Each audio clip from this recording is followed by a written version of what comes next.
Top Arewa TV, tashar al'umma. Asalin ka daman kai ɗan ɗorayi ne, ko da akwai wasu na cewa ɗan Ethiopia ne kai, wasu na cewa a Nijar kake, wasu suna ce kuma ainihin ɗan Kano ne, an ce ba Fulatani ne ma kai. Wato ni asali na zan iya ce maka ni Hafkas kenan, ruwa biyu ne. Don ce ma dangi na mahaifiyata Nijar ne, dangin mahaifina Najeriya ne, so da ka gani Nijar Najeriya ita ta haɗa ni.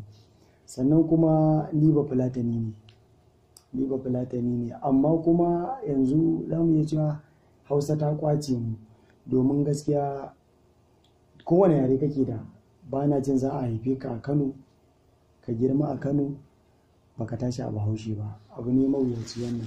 Ai garin ma aka ce na Hausawa ne duka. Gaskiya ne.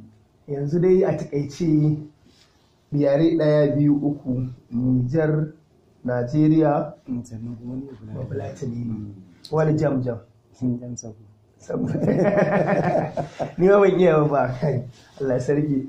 To yau dai kuna ji na da kuke aiko da sakonnin ku. Kwata ban iya yaran ba, zo in kace kama ni waje nake ba, sai nan da ga yamma. Allah sarki.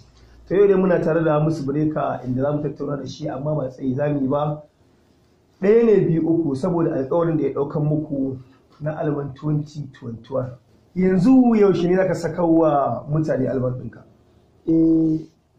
Yanzu zan saki album na 2021, shine shekaran da za mu shiga kenan, tunda 2020 shine na saki album Sirrin Zuciya, shine waƙoƙin ciki su Jaruma, su Kanwa ta Indiya, waƙoƙi da dama dai gaskiya da suka trending, kuma audio da bidiyo kuma iko da audio da bidiyo kuma Allah ya sa mana albarka, alhamdulillah.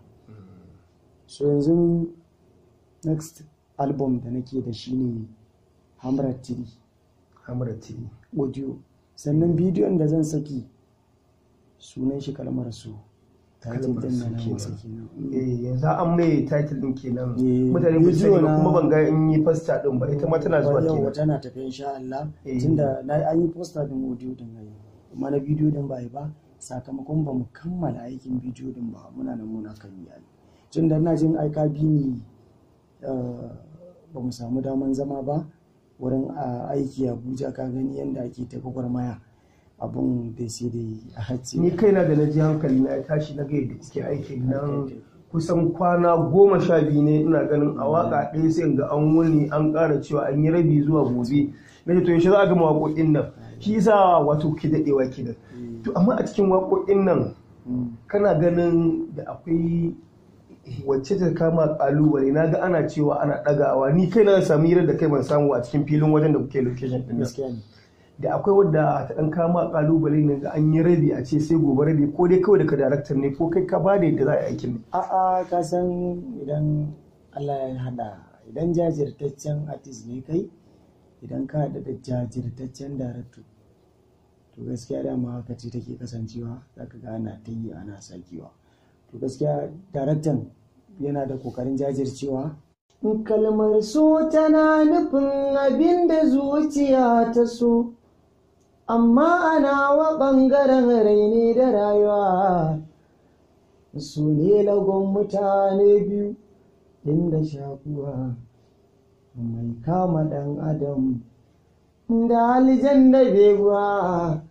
Domin mu gane so sai mu kasance da Hijira TV, domin mu gane su. Na gode.